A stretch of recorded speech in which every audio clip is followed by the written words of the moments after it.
Good morning, friends. Actually, we are on Unit 6, Read 1, Strike Against War. Most probably, today we will finish it. Not sure, but most probably we will finish it. And we have already learned that what kind of problem the wages are. We can say the one kind of laborer had to face, and what kind of problem the soldiers had to face in the past. No doubt, still today they have to, but comparatively their condition is better. And we were on page number 62.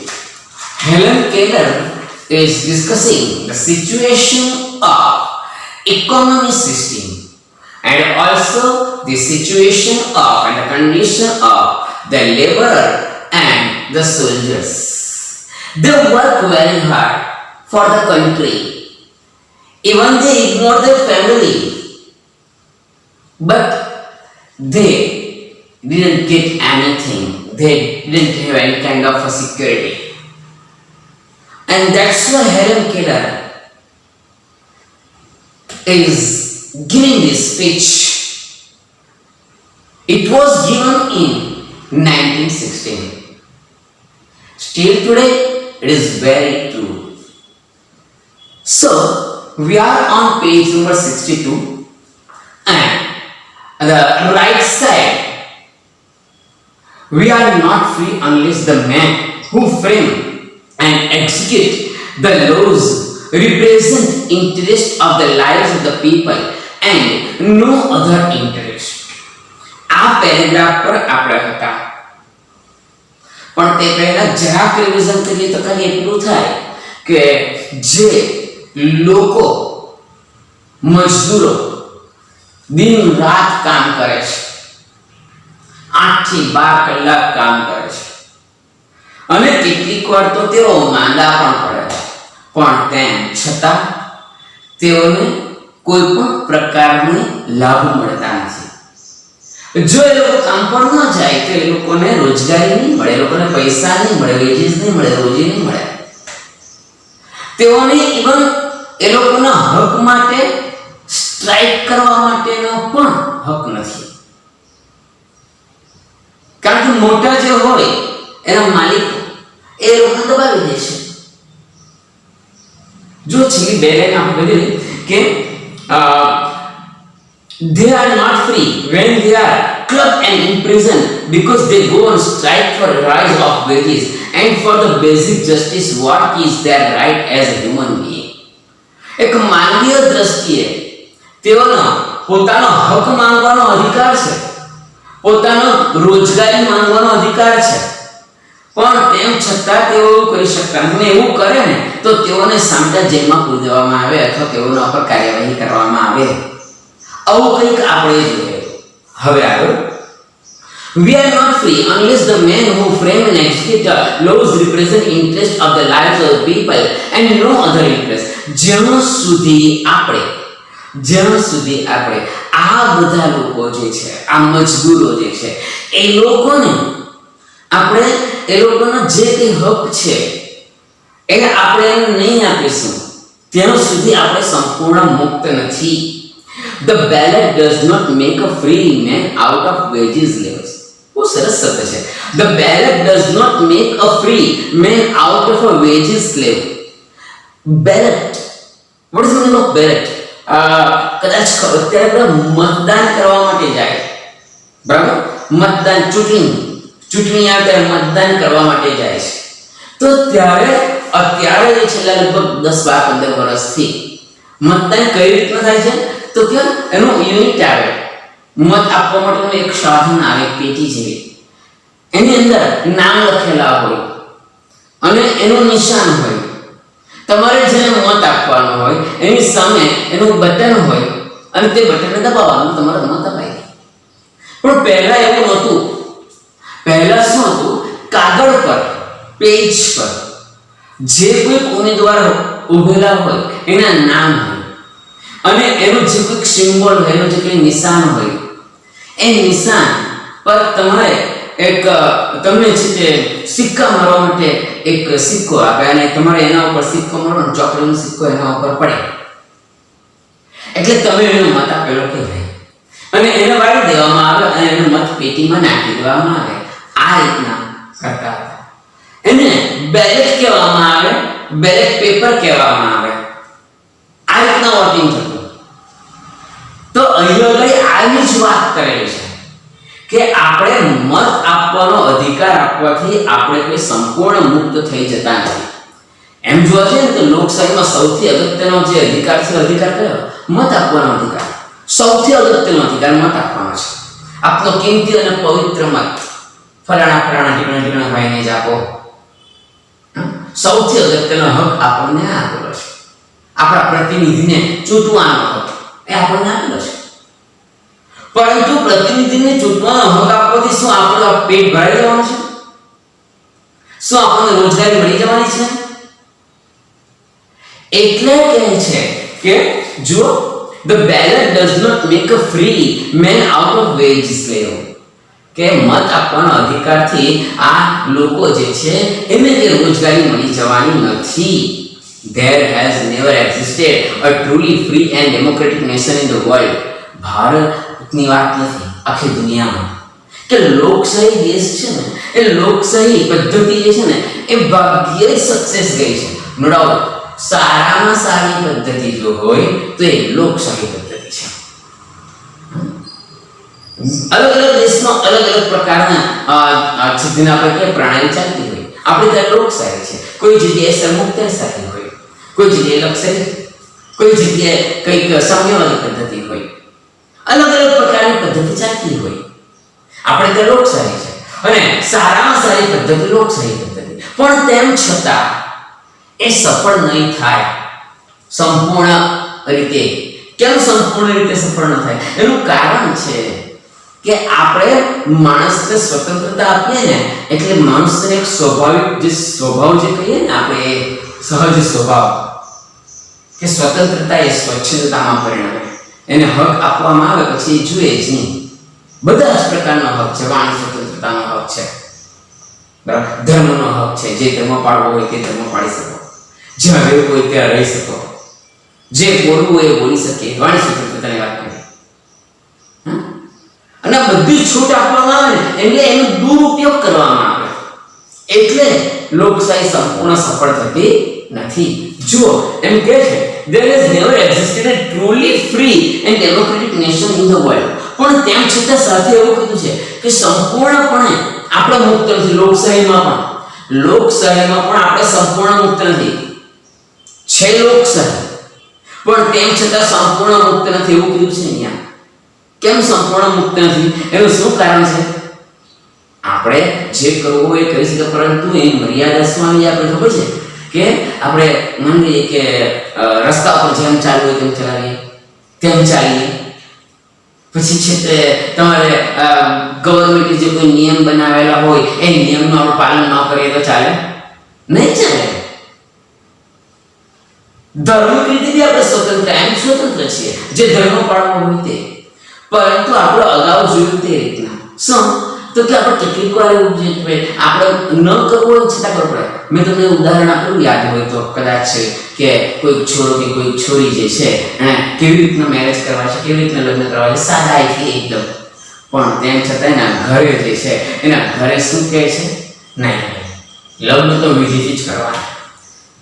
કોઈ વ્યક્તિ ગુજરી જાય જ્યારે પૈસા ન હોય તો એની વિધિ કરવી પડે, દેવું કરીને કરવું પડે, એની ઈચ્છા ન હોય તો એ કરવું પડે. ક્યાં છે લોકશાહી?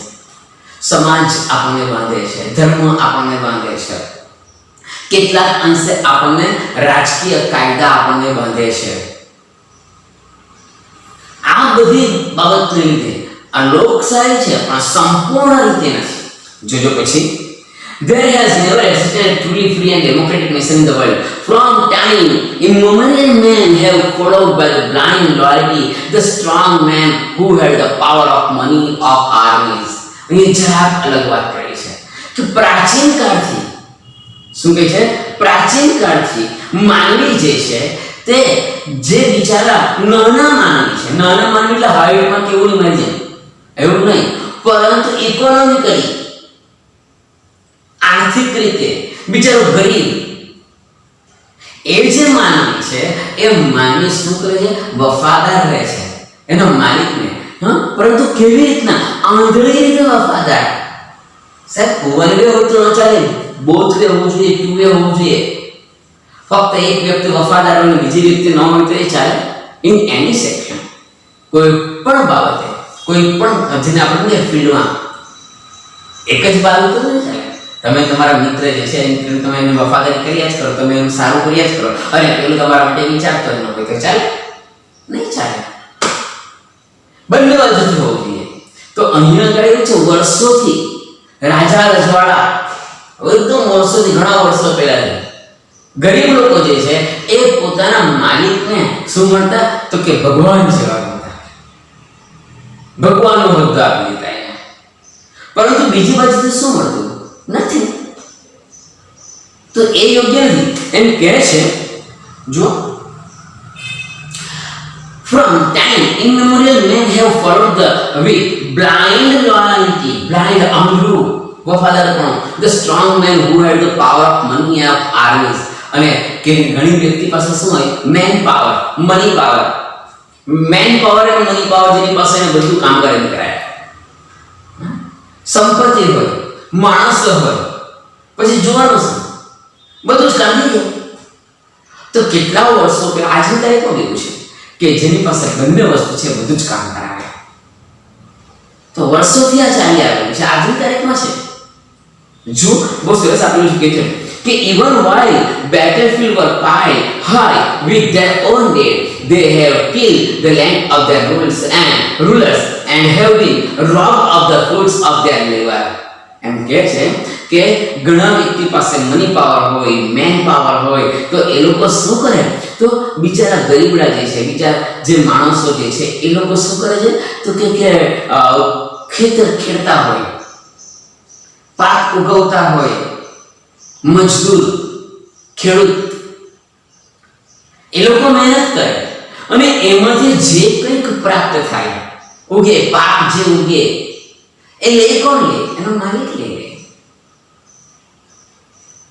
કામ કરે બિચારો મજદૂર અને એના ફળ જે છે એ લે કોણ? લે એનો માલિક લે. જો even while battlefields are piled high with their own dead, કેવી રીતના? તો કે પુષ્કળ પ્રમાણમાં મહેનત કરે. They have killed the lands of their ruler. તેઓ જે કંઈક જમીન ખેડે છે, ટીઆઈડબલ્યુ એટલે ખેડવું, ટીઆઈડબલ્યુ એટલે ખેડવું, અને જે લોકો જે કંઈક જમીન ખેડે છે તે કોના માટે? of the ruler, and have been robbed of the fruits of their labor. અને તેઓનો જે ફ્રૂટ મળે છે, તેઓનો જે ફળ મળે છે, તેઓનો જે પાક મળે છે, એમ જે ઉત્પાદન મળે છે એ તો લૂંટી લેવામાં આવે. રોબ, લૂંટવું. કોણ લે છે? એ લોકોના માલિક લે છે. They have built palaces and pyramids, temples, cathedrals, and that held no real sign of liberty. અરે સાહેબ, આપણે એમ કહીએ કે લોકશાહી છે, આ ભારત દેશ જે છે તે લોકશાહી દેશ, કેટલા અને લોકોએ કેટલા મંદિરો બાંધેલા છે, લોકોએ કેટલા પિરામિડ બનાવેલા છે, તાજમહેલ બનાવેલો છે, કેટલા જબરજસ્ત મકાનો છે, અથવા તો જેને પ્રાચીન આપણે એમ કહીએ કે છે તે સ્મૃતિ જેને આપણે કહીએ, અજંતા ઇલોરાની ગુફા જુઓ, તાજમહેલ જુઓ, ચારમિનાર જુઓ, સૌરાષ્ટ્રના બધા મંદિરો જુઓ. શું આ બધું કરવાથી શું ગરીબી દૂર થઈ જાય? આ બધું જો મળતું એટલે શું આપણી લોકશાહી સફળ થઈ જાય? ના, એવું નથી. જુઓ કહે છે they have built palaces and pyramids. તેઓએ મહેલ બાંધ્યા છે, તેઓએ પિરામિડ બાંધ્યા છે. they have built palaces and pyramids, temples and cathedrals. પવિત્ર સ્થાનો બાંધેલા છે, મંદિર બનાવેલા છે. that held no real sign of liberty. એ સ્વતંત્રતાની ખરી સાઇન નથી, એ સ્વતંત્રતાની ખરી નિશાની નથી. એવું કરવાથી જો માણસ એકદમ સુખી થઈ જતો હોય તો આ દુનિયામાં દુઃખ જ ક્યાં ટકવાના હતા? ગરીબ રીતે જ નીકળી. પણ એવું નથી. As civilization has grown more complex, the workers have become more and more enslaved. જેમ જેમ જેમ માણસ ભણતો ગયો, એમ તો ખરેખર તો માણસ સિવિલાઇઝ થાય, એજ્યુકેટેડ થાય, નાગરિક જે છે દેશનો, તેમ તેમ પરિસ્થિતિ સુધરવી જોઈએ. પણ આર્થિક પદ્ધતિ ખોટી, તેને કારણે ગરીબ માણસ ગરીબ રહ્યો, વધારે ને વધારે ગરીબ થયો, અને પૈસાદાર વધારે ને વધારે, જે પૈસાદાર વધારે ને વધારે પૈસાદાર થયો. જુઓ, okay, as civilization has grown more complex, the workers have become more and more enslaved. Until today, they are little more than parts of the machine they operate. અરે આજે પણ મશીન જે ચાલે છે ને, એ મશીન કરતા પણ વધારે કામ આ બિચારા કોણ કરે છે? ગુલામો કરે છે. વધારે વધારે ગુલામ બનતો ગયો એ. પછી daily they face the danger of railroad, bridge, skyscraper, freight and train, stockyard and training at the dock, on the railroads and underground and on seas. અરે આજની તારીખમાં પણ એ બિચારા મજદૂર ક્યાં ક્યાં કામ કરે છે, જે બધી જગ્યા ડેન્જરસ છે. કોઈ દરિયામાં કામ કરે છે, કોઈ અધવચ્ચ કામ કરે છે, કોઈ રેલવે લાઈન પર કામ કરે છે, કોઈ યાર્ડમાં કામ કરે છે, કોઈ ખાણમાં કામ કરે છે. આ બધી જગ્યા કેવી છે? આ બધી જગ્યા ડેન્જરસ છે. માણસ કામ પર ગયો, પછી આવી ત્યારે માનું કે માં આવ્યો, જીવના જોખમે કામ કરે છે. અને એ કામ કરાવનાર જે છે ને, તે પછી એનો માલિક, તો એ માલિક જે કહે ને, એની પાસે દુનિયાભરના પૈસા હશે, અને કામ કરવાવાળો વ્યક્તિ બિચારો જીવના જોખમે કામ કરે છે, એને શું મળે છે? કશું નહીં. એને શું મળે? જો એમ કહે છે, they move the traffic and pass from land to land, the precious commodities that make it possible for us to live. અને તે ટ્રાફિક જે છે તેને પણ કંટ્રોલ કરે છે. અને બીજું એમ કહે છે, from land to land, the precious commodities that make it possible for us. અને સાહેબ, અમે ને અમુક પ્રકારની કોમ્યુનિટીઝ, અમુક પ્રકારની જાતિ, અમુક પ્રકારની વ્યક્તિઓ જ આ કામ કરે. આપણે વર્ષોથી સાંભળતા આવેલા પેલા યાદ કરો ને, વર્ણ કયા વર્ણ? તો કે કોઈ બ્રાહ્મણ, વૈશ્ય, શુદ્ર. આ જે વર્ણ છે ને, તેમાં બી તમે જોશો વર્ષોથી નીચલા કામ જે છે એ કોણ કરે? શુદ્ર. બોલવાનું હતું બાપુ, ક્રિયાકાંડ કોણ કરે? બ્રાહ્મણ. પછી લડવાનું ક્ષત્રિય, ફજી. એટલે આવા વિભાગ પાડવા, વર્ણ પ્રથા પાડી એ જ ખોટી. અને એના કારણે આજે પણ અમુક પ્રકારની જાતિઓ જે છે, અમુક પ્રકારના જ કામ કરે છે, જેથી કરીને નીચા રહે તો નીચા જ રહી ગયેલા છે. આ તો ફક્ત એક્ઝામ્પલ આપીનું વર્ણન હતું, પરંતુ દરેક દેશમાં આવું કહેલું થાય બરાબર, ખાસ કરીને લોકસભા. બાકી ફોરેન કન્ટ્રીમાં તમે જાઓ ને, તો કોઈ ઇકોનોમી જે આપણે જેમ કહીએ ને કે ભેદભાવ, એ નથી. એક કલાક કામ કરો તો તમને $7 મળે, બિલકુલ જોઈએ.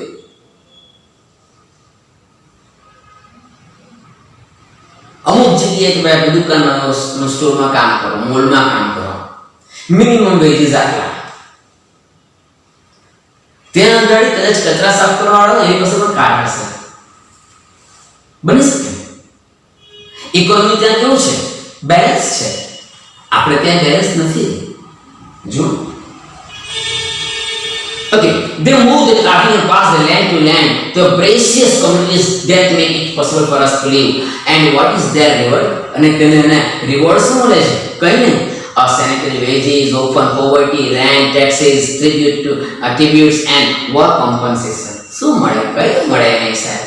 એક પ્રકારની ચોક્કસ પ્રકારની રોજે નક્કી કરેલી કે કેટલીક વાર તો બિચારો ગરીબીમાં ધકેલાઈ જાય. એને ભાડું ભરવાનું હોય, એને કર ભરવાનો હોય, ટેક્સ ભરવાનો હોય, અને કોઈ વાર યુદ્ધમાં હોય કોઈ સૈનિક હોય તેને કોમ્પન્સેશન આપવામાં આવે. એટલે કે કોઈ શહીદ થઈ ગયું તો એ શહીદ થયો તો એને થોડું ઘણું સરકાર તરફથી આપવામાં આવે કોમ્પન્સેશન. એના સિવાય બીજું એના પત્ની, એનો બાળક, એના માતા પિતા, એના માટે વિચારવામાં આવે ખરું કંઈ નહીં. જો the kind of the kind of preparedness the workers want is recognition and reconstruction of their whole life. The kind of preparedness the workers want is recognition and reconstruction of their whole life, such as he has never been attempted by the statesman or government.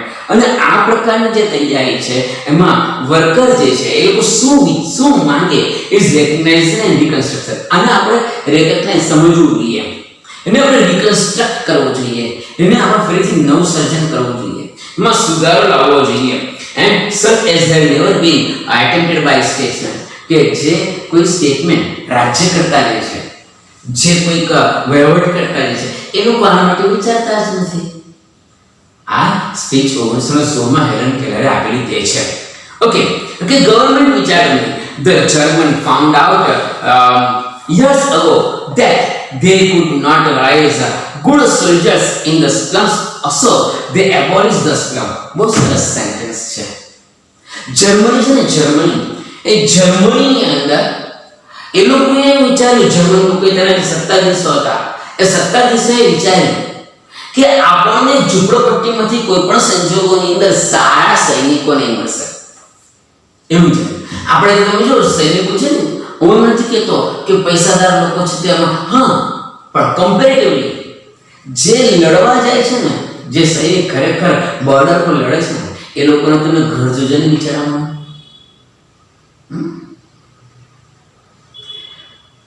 એ લોકો સતત પોતાની જાનના જોખમે લડે છે.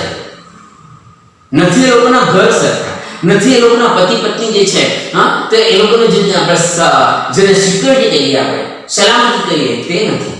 એના બાળકો સારી રીતે ભણી નહીં શકે અને એ લોકો ત્યાં લડે છે. હા, જે કોઈ મોટી વ્યક્તિ છે, પૈસાદાર વ્યક્તિ છે, તમે જોયું 80 થી 90% તો પેલા બિચારા જેને આપણે કહીએ કે લોઅર લેવલ, મિડલ લેવલ અથવા મિડલ લેવલ થી નીચેના એ લોકો સૈનિકો હશે. હાઈ લેવલ નહીં હોય એવું નથી. એ લોકો ભણેલા હોય એટલે એ લોકોને હાઈ પોસ્ટ હોય. એ લોકો લડવા જતા નથી, લડતા તો બિચારા જ છે. સૈનિકો તો અલગ જ છે. પણ આ લડી ક્યારે શકે? તો એના માટે કીધું છે કે જર્મનીના જે સત્તાધીશો હતા એણે એવું કીધું કે આપણને ઝૂંપડપટ્ટીમાંથી સારા સૈનિક નહીં મળશે. એટલે એ લોકોએ શું કર્યું? ઝૂંપડપટ્ટી નાશ કરી નાખ્યો, ઝૂંપડપટ્ટી કરી નાખી. એ લોકોને બેઘર કરી દીધા. એ લોકો બેઘર થઈ ગયા એટલે બેઘર થઈ ગયા ના, એબોલિશ નાબૂદ કરવું. તો એ લોકોનો જે ઝૂંપડીઓ હતી એની કાઢી નાખી, પરંતુ એના બદલામાં એને સારું રહેવાનું આપ્યું, એને સારો ખોરાક આપ્યો, એને સારી ડાક્ટરી સારવાર આપી, એને સારું ભણતર માટેની વ્યવસ્થા કરી. જ્યારે સૈનિક જો તંદુરસ્ત નહીં હશે તો લડશે કેવી રીતના? એની પાસે ખોરાક નહીં હશે તો તંદુરસ્ત બનશે કેવી રીતના? જો એ માંગો પડે તો ડાક્ટરની સારવાર નહીં મળતી હોય તો એ રહેશે કેવી રીતના? જો એ ભણેલો નહીં હશે તો પછી એ વ્યવસ્થિત રીતે કામ કેવી રીતના કરી શકશે? એટલે કીધું કે ઝૂંપડપટ્ટીમાંથી સારા સૈનિકો નહીં મળશે. એટલે ઝૂંપડપટ્ટીનો નાશ કરી નાખ્યો, પણ એના બદલે એ લોકોએ જે કોઈ ઝૂંપડપટ્ટીમાં રહેતા હતા એ લોકોને નવું ઘર આપ્યું, ડાક્ટરી સારવાર આપી, સારો ખોરાક આપ્યો, શિક્ષણની વ્યવસ્થા કરી. હવે એ લોકોને સારા સૈનિકો મળશે. કોણે? જર્મની. અને કદાચ તમને ખબર ન હોય તો હવે મને ખબર નથી, પણ એક વસ્તુ નથી કે ત્યાં દરેક ઘરમાંથી ઓછામાં ઓછું એક સૈનિક હોય છે. આપણે તો જે ઘરમાંથી સૈનિક આવે તે ઘરમાંથી આવ્યા જ કરે, અને બાકીના આપણે ઘરે બેસીને બાપુ શાંતિ જલસા કરીએ. ત્યાં એવું નથી જર્મનીમાં. જો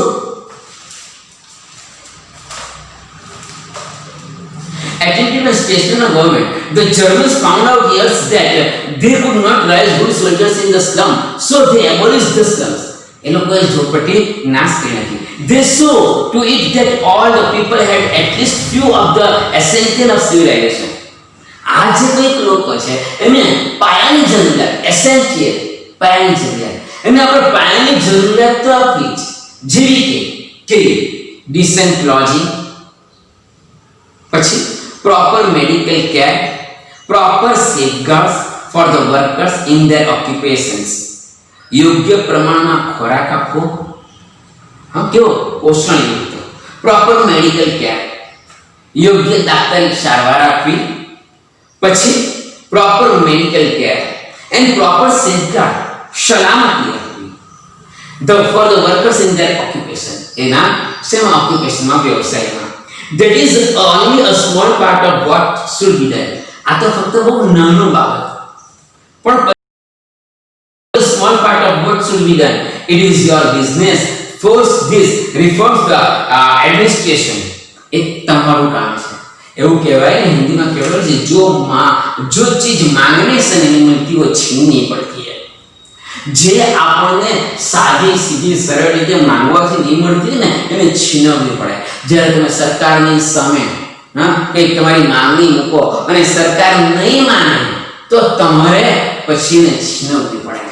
યેન કેન પ્રકારે ગમે તે રીતે ઉગ્ર આંદોલન કરીને લડવું પડે. તમારે લડવાનું બોર્ડર પણ નથી. પહેલા તો તમે અહીંયા જ લડો, તમારે સરકારની સામે લડો. તમે તંદુરસ્ત નહીં હશો તો શું રક્ષા કરવાના? તમારી પાસે ખોરાક નહીં હશે તો તમે તંદુરસ્ત રહેવાના? તમે ભણેલા નહીં હશો તો કેવી રીતના તમે કામ કરવાના? આ પાયા ને તમે લઈ રહેશો તો તમારા ફેમિલીનું શું સિક્યોરિટી? એટલે આ બધું પહેલા તમે નહીં આપે તો એ સમય લડો. કોણ કહે છે? હેલન કેલર કહે છે. Okay, let that it is your business to force these reforms on the administration. Let there be no more talk about a government can or cannot do. ચાલો સરકાર કરે કે નહીં કરે, સરકાર કરે કે નહીં કરે છોડો, આપણે કરીએ. All these things have been done by all the belligerent nations. જે રાષ્ટ્ર યુદ્ધમાં સંકળાયેલું છે, યુદ્ધ ની સાથે સંકળાયેલ રાષ્ટ્ર, યુદ્ધ કરી રાષ્ટ્ર કહીને આપણે તેને, તો એ રાષ્ટ્ર આપણો in the terminal of war, યુદ્ધની ઉથલપાથલ થાય.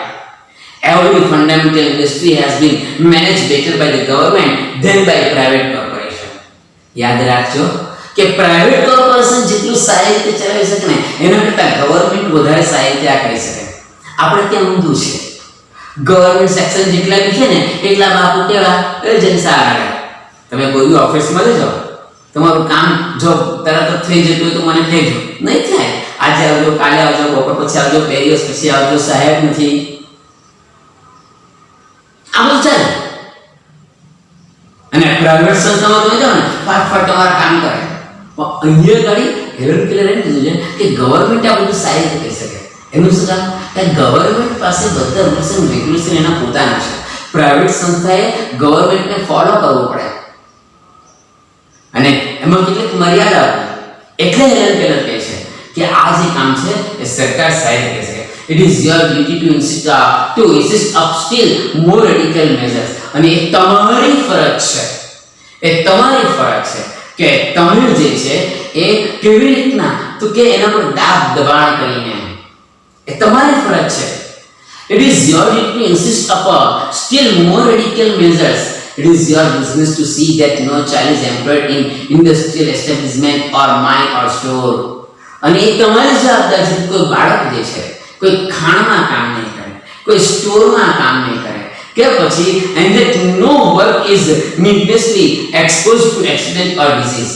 અને કોઈ એવું કામ નહીં કરે કે જેથી કરીને અકસ્માત થાય, કોઈ રોગ ચાળો ફાટી ન કરે. આ બધું જવાબદારી સરકારની છોડો મારી પતી ગઈ. આપણે સરકારની વાત જે છે એને છોડી દઈએ,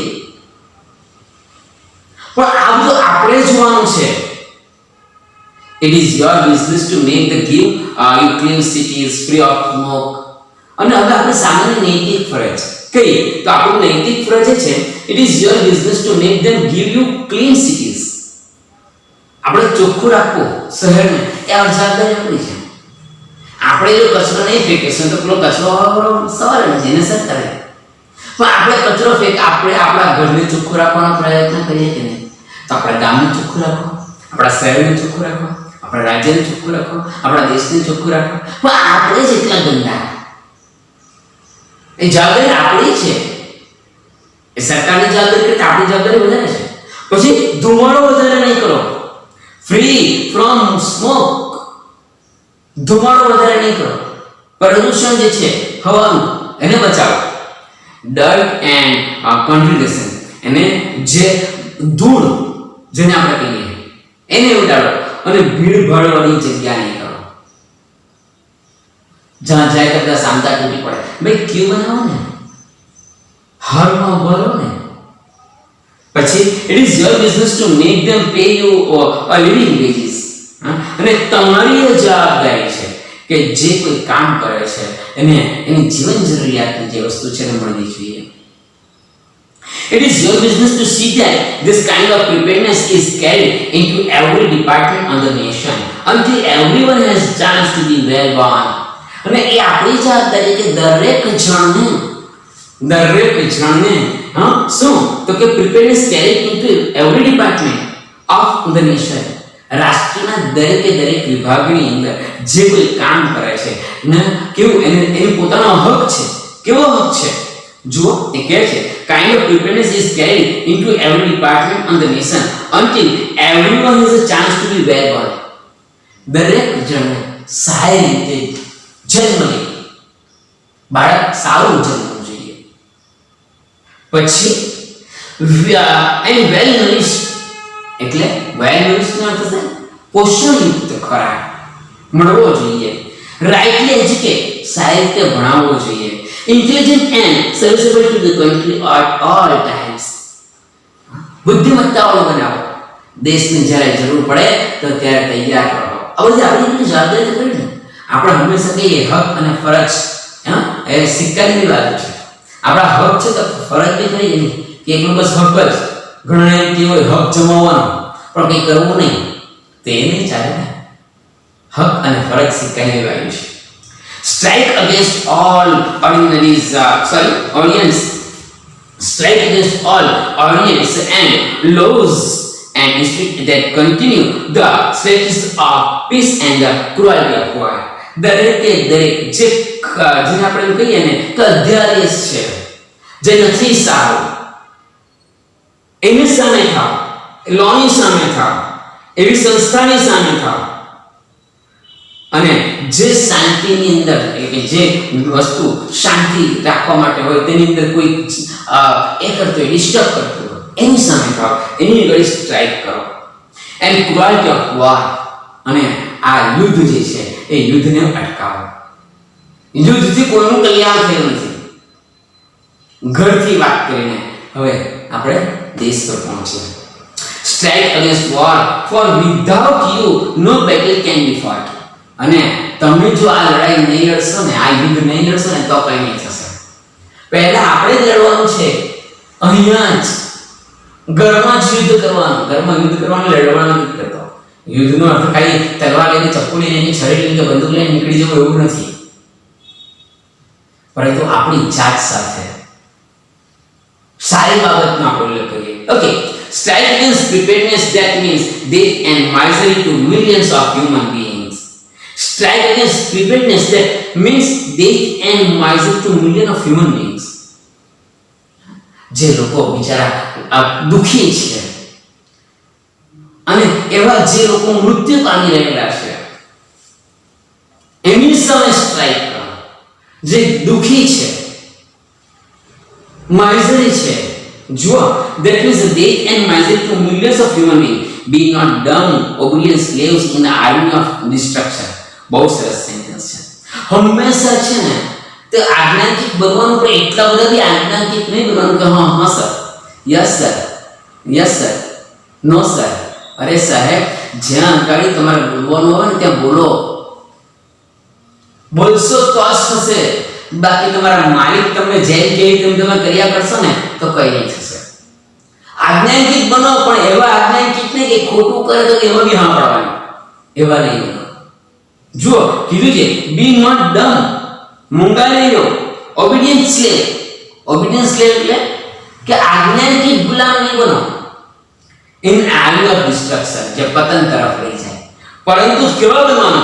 બી heroes in army of construction, જે દેશનું સર્જન કરે એવા આર્મી બનો. દરેક સર્જનાત્મક પ્રવૃત્તિમાં તમે ભાગ આપો.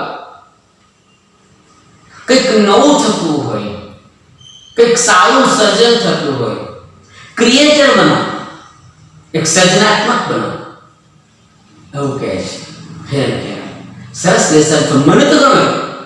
કદાચ તમે બોર થઈ ગયો બની શકે, ઇટ ઇઝ પોસિબલ, પણ ખરેખર લેસન સરસ છે, પરીક્ષા માટે પણ સરસ છે. અને હવે લેસન પૂરો થયો. હવે ગ્લોસરી લખવાનું, ત્યારબાદ C2.2, C4, C6, C8, V1, V2, V4, F6, W1, W2, W3 આટલી એક્સરસાઇઝ કરવાની. યાદ રાખજો, આટલું કરવાનું છે, નોટ બનાવવાની છે. આવશો એટલે હું જોઈશ. હવે આપણે ફક્ત 9 અને 10 લેસન કર્યા, બરાબર. આ જે આપણો યુનિટ 6 જે છે એ પણ પૂરો કરી નાખ્યો. ઓકે, ફરી પાછું એકવાર કહું, વાંચતા રહેજો, અંગ્રેજી પર ધ્યાન આપતા રહેજો, નહીં તકલીફ પડશે. Okay, have a nice day.